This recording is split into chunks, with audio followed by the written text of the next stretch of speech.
Stampers. Have you ever wondered why you need this Simply Scored scoring board when you have the awesome score on the new Stampin' Trimmer?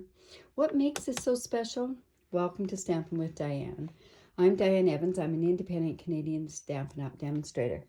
So it's Thursday, and this is the day that I actually show you different tips, tricks, techniques, or tools. So what is so special about this score? Well, basically, it works on paper up to 12 inches, which most scores do. It does have 1/8 increments to score with. It comes with the scoring tool that fits. Right in here, down there.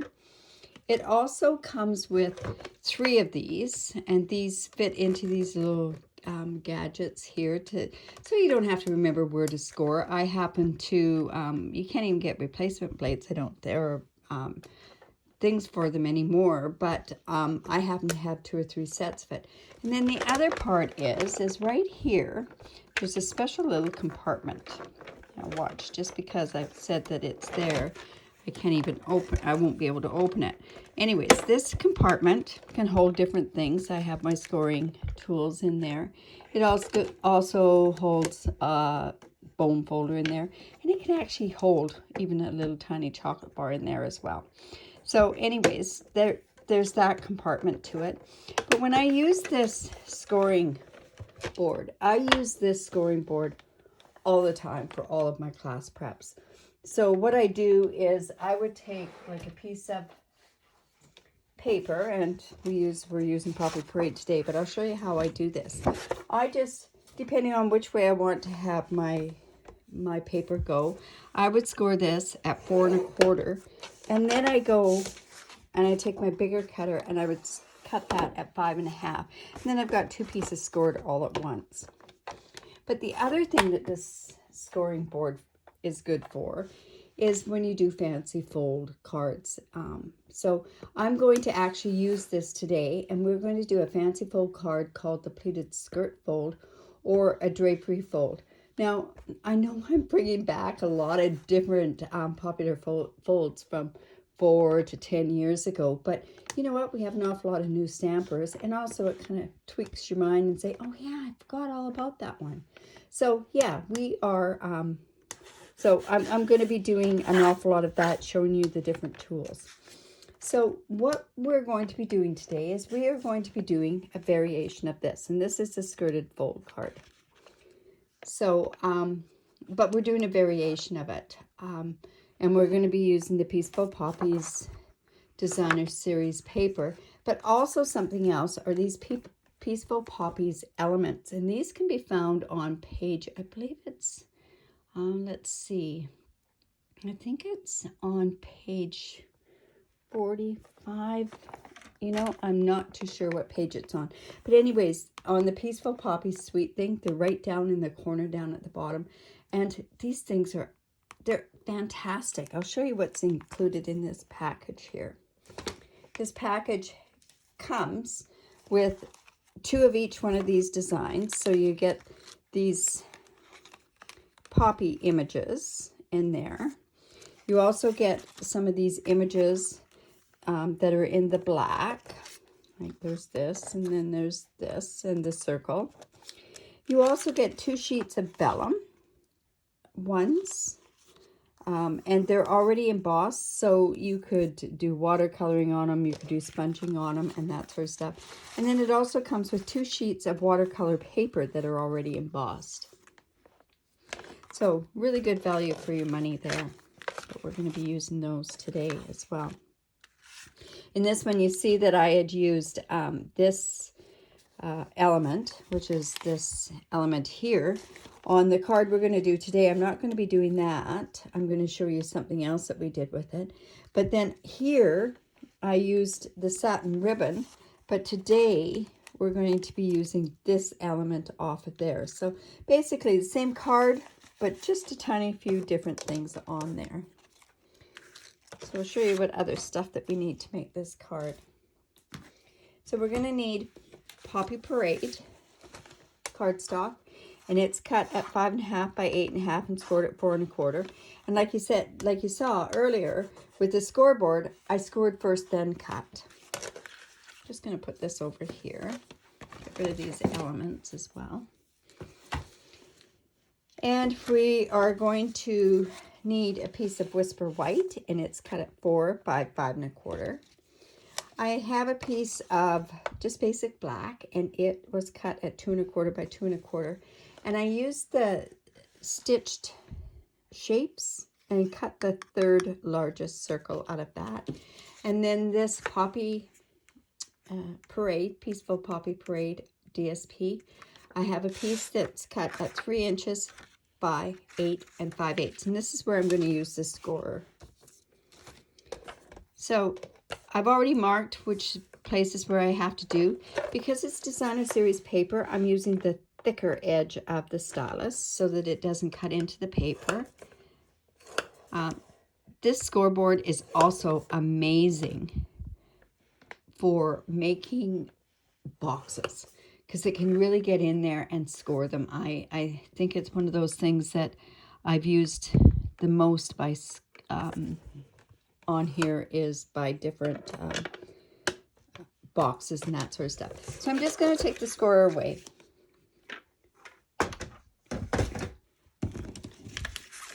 So then on this piece of paper, what we're going to do is we're going to take a ruler and we are going to make a nick or a little tick mark at the 3 inch. Right here by the 3 inch. And then we're going to bring in our cutter. Any of you have this cutter? It really is amazing. So I'm going to put this 3 inch tick mark, and there's a groove here where the cutting blade goes in. And then I'm going to just line this up and put the tip of this up there. Put this down. And then just cut that.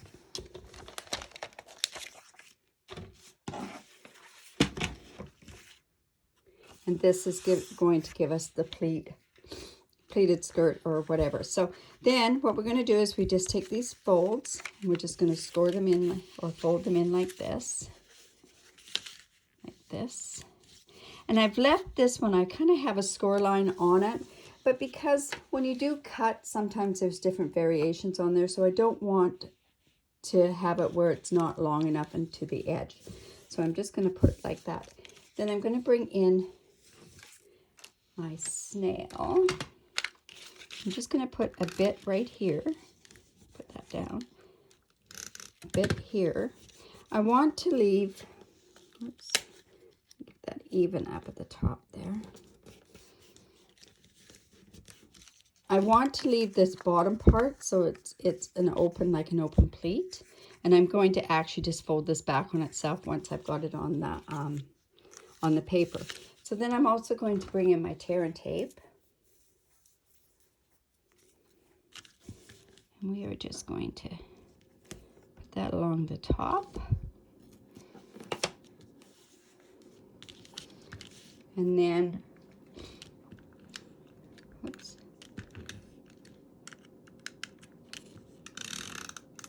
Just put the snail along there. Take off our tear and tape paper or tape, and I'm going to line this up right along the edge, and because it's white on white I can't very well see that, so I'm just going to bring this in so that I can see where I'm putting this Designer Series paper. So you want it right there and along the edge there as well. Just going to put that like that. And then when it comes to this, we're just going to fold this back on itself.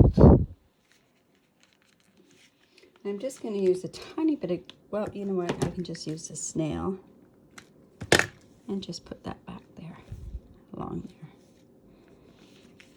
So there we have our pleat like that. And then we're going to do the sentiment. I'm going to do that once I've got all my other elements on there. like I said, with that Peaceful Poppy Elements, I'm going to go ahead and use this part on here. And I think I'm going to just use the tear and tape on there.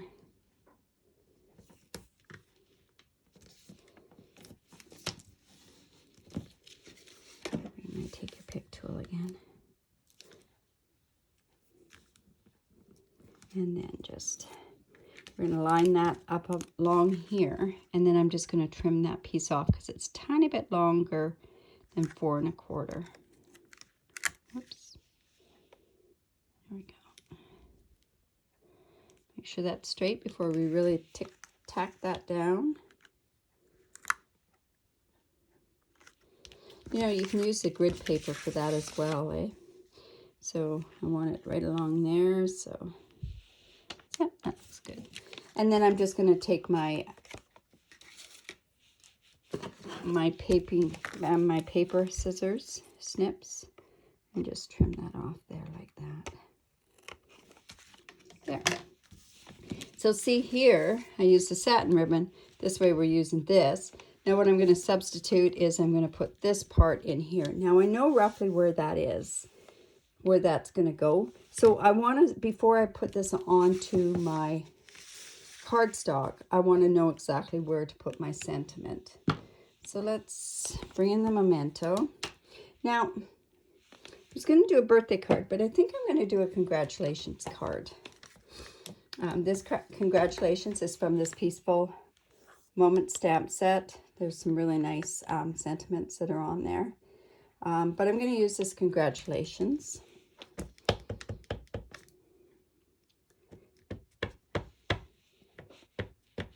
And I'll put that right about there. Like I say, when you put a sentiment on, you usually want to do it first, just in case you muck up. But I was confident enough that that was going to be okay. And then we're just going to go ahead and put the snail on here and layer it onto the front of the card. So, Poppy Parade card base. Just use our bone folder. And then let's just put this on top of there.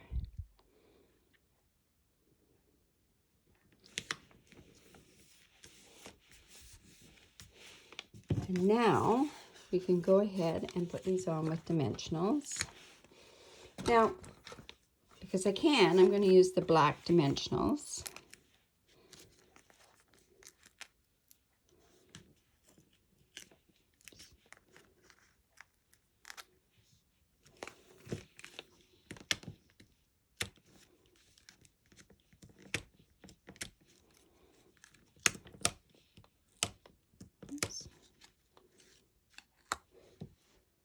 I don't know why these black ones are so much stickier than the other ones, but you're just going to go on there like that. You probably could have even used the bigger one. See how this one has the bigger one there. Now I'm going to go and take some of those elements. Let's see.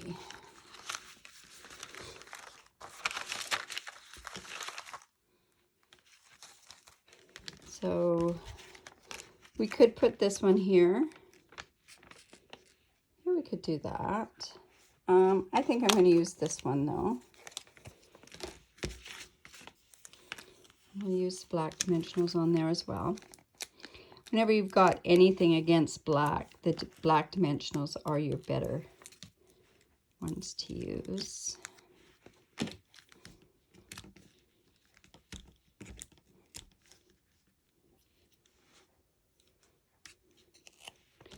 I'm just going to put that guy there. Now then, also, I used a couple of these leaves that were off of here. So I just brought in some old olive, because that's a color that's actually in this paper. And I have a sponge dauber. And I'm just going to go and color this. Now, like I said, this is kind of got, it's almost a resist that you do with this.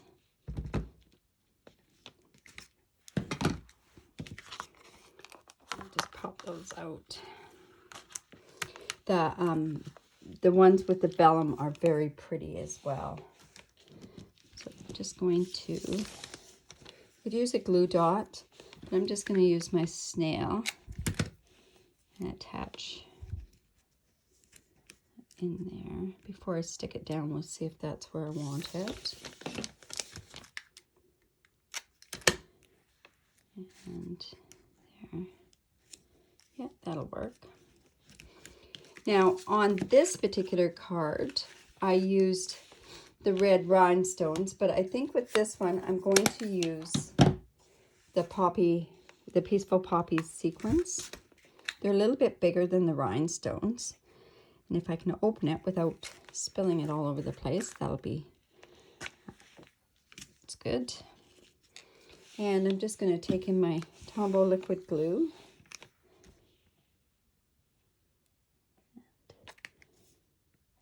And it looks like there's a bit of a black thing there, so we'll put one there. And again, we're just going to take your pick thing. And I think red, well, I don't know. Let's see, would black look okay? Black might look okay on here. Whoops. Just flew off there.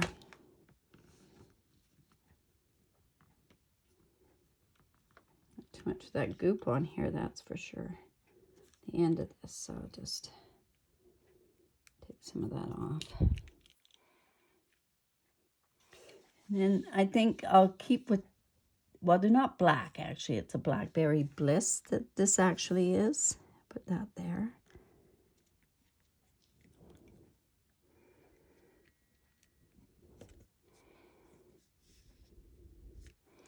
And we'll grab one more. And move those out of the way before I end up dumping them. Yeah, the black looks a little bit different, doesn't it? There we go. So we have 2 cards. They're different, but they're the same sort of layout. And then I also went and I made one card, and I did it with the bee honey, and I used it with this golden honey specialty designer series paper, and did it with the black and that sort of stuff. So there you go. Now it just shows you that you can basically make a whole pile of different cards with the same different layout, but they do look kind of different, don't they? So now it's your turn. So if you do need any of these products, don't hesitate, and you live in Canada, don't hesitate to use my online store. This is the hostess code that's there.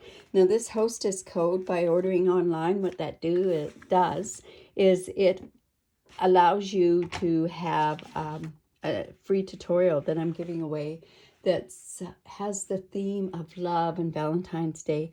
So you'll get it just in time to make your Valentine's cards. And there's about 15 different projects that are on there. They don't use just Valentine's. There's the Parisian one, that sort of stuff. But anyways, so there you go. I hope you like that. Please give me the thumbs up. Leave a comment below. And also, down on my YouTube channel, there is a button. It says subscribe. I'd really appreciate it if you'd subscribe. It helps me when you do subscribe. So thanks for stopping by. Bye for now.